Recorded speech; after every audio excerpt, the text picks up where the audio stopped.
I'm really nervous tonight because much like the night my daughter was conceived, I came unprepared. So I've been told by a lot of people that I should be ashamed of myself. And they're right, I should be. But I'm not. I remain unshamed. I'm kind of a dangerous alcoholic. That's pretty cool, you know. I do this thing where I black out and I wake up in strange places, you know, like jail or the scene of an accident or some ugly chick's bed. The last one's the scariest. I had a phone interview at 10 o'clock this morning, and I just happened to be pooping while I was doing the phone interview, because you can get away with that, right? So I get done pooping and interviewing, and I walk to the living room, and my roommate's like, you know, Mikey, if I heard you poop, they heard you poop. So now I've got an in-person interview on Friday with somebody who's heard me shit. That's exciting. The first impression is I'm just a shitty guy. Working on some role play stuff recently for my OnlyFans. We've been doing a couple that are pretty similar, like Jesus and a cult leader, you know, kind of the same thing almost. And while I was thinking about this, I was like, what separates Jesus from other cult leaders? You know, what would make a good cult leader like Jesus? I think it's consent, you know. Most cult leaders, they skip the consent thing and go straight to sex. I feel like when people ask, what would Jesus do? Jesus would ask for consent. Because that's the right thing to do. No, but I am going to go undercover to a Catholic church and be undercover Catholic. I need to learn how they do confessions right, so I can be the father, you know. I don't know how Catholic Church works. But I do know what happens on the back of a Baptist church bus at summer camp. Let me tell you, that was the closest I've ever came to a three-way with two chicks. So my daughter's not going to church. So there was this guy earlier, I don't remember his name, but like he looked like maybe a date rapist. He was talking about the worst thing that he did to a chick. I don't think that was the worst thing. But he was talking about the gum, and it made me think of this one time. A friend of mine who I have sex with and I, we had this pussy stuff. It's supposed to make your pussy tingle, right? And so before we had sex, I put it all over my dick, and then we started to go at it. And like, I don't know, 3 minutes in, we're both like, and neither one of us knew what to do. And I'm like, fuck, spicy shit, get some milk. Do you have milk? And then we're just pouring milk on our genitals together. I don't know that anything could bring you closer to someone than mutually like helping each other put milk on your genitals. It's a really good bonding experience. So, obviously I do a lot of drugs, right?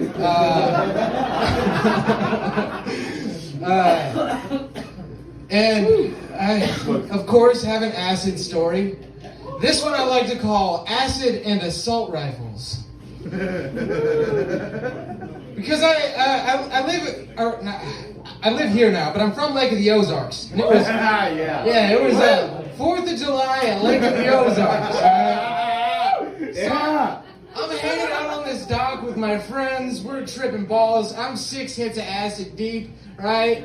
And we're like just throwing fireworks off the dock, like, fuck it! Hope he doesn't hit us. The big ones, too.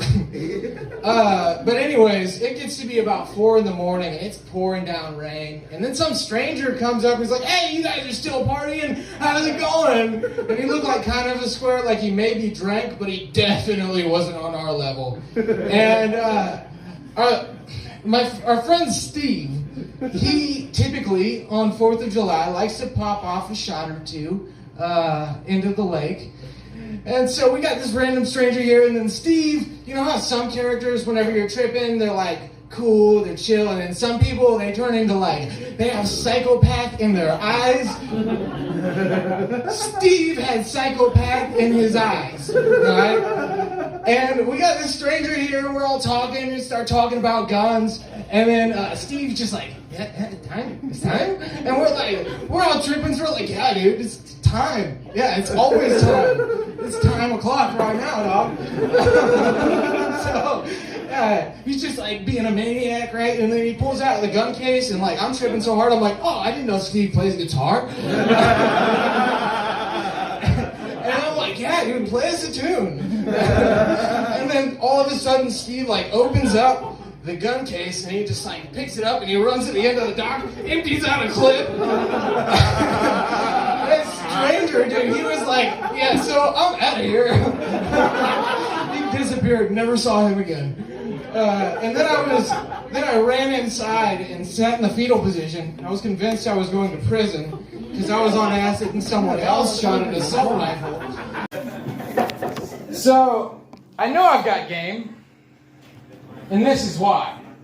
Because most men, they go to a strip club to see some titties and try and bring one of the girls home, right? Me, I stumbled into a strip club like a year and a half ago to sober up. And then I'm talking to this chick about porn ideas. She's a lesbian, by the way. And then 6 months later, she messaged me on Instagram and says, you know, I've thought about it. I'd like to make some porn with you. So I dropped everything I was doing. I was at work. I told my boss I got a family emergency. He didn't ask, but if he did, I would have said, it's an emergency. I got to make a family with this beautiful stripper. On camera. No, I'm just kidding. I don't do drugs anymore. I like it when my dick works. I started eating onions recently. They're my favorite food because I found out that they're good for your dick health. I hated onions my whole life. If my mom would have just told me, if you want your dick to grow up to be big and strong, eat your onions. Like I've decided if I have a son and he doesn't like food, I'm going to be like, look, man, if you want your dick to grow up to be big and strong, you're going to eat all your onions, bro. I got a job as an assistant manager at Taco Bell. It's nothing to brag about. It's like saying you're the smartest kid in a special ed class, which I was. One day, the regional manager, this butthead-looking motherfucker, you ever seen Beavis and Butthead? Yeah. So he looked like Butthead from Beavis and Butthead, and he came in, and shit was all fucked up, because I didn't know what I was doing. And so he starts riding my ass, and I'm like, has anybody ever told you look like Butthead from Beavis and Butthead? And he goes, no. And I'm like, that's shocking, because it's like, dude, it's there. Like, it looks like it could have been created off of you. You're like, what, 40? Right on. It's, wrap it up. I never wrap it up. Jesus Christ, why do you guys stop? Cool. I don't wrap it up for the ladies. I'm not wrapping it up for you. This is my time.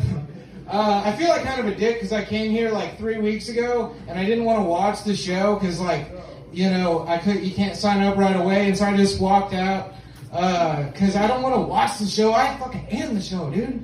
I'm the guy. I'm here. It makes me think of it. No, I made it. It's because I didn't open mic one night, and ironically, I wasn't drunk, and I was driving home, and I stop at this stoplight, right? And I see a fat lady in a moped, and I think, fuck, that's dangerous. So the light turns green, and I hear like a screech and a thud, and I'm like, what is going on? And I pull into the Taco Bell because I'm starving, you know, and I see this car drive past me, and it's like dragging a moped, and there's a fat lady in the road, and she's not moving, right? And so I like stop, and I'm like in shock. And then this other person pulls up, and they walk over to her, and then they run over to me, and they're like, she's dead, did you do that? And I'm like, no! Explain my way out of the manslaughter whatever. I was like, my car couldn't have brought the moped that far. I just pulled into Taco Bell, you know. And so now when I eat Taco Bell, it makes me think of manslaughter, but not because of like the diarrhea, but like because the fat lady. That's trauma. I can't afford therapy, so you know. I found out recently that a kidney is worth $260,000 on the black market. I take $100,000. If you guys know anybody that wants a kidney, I'm not even doing comedy. I'm just trying to sell this kidney. I got type O negative blood. I can give it to damn near anybody. So you know, if your grandpa's dying or something.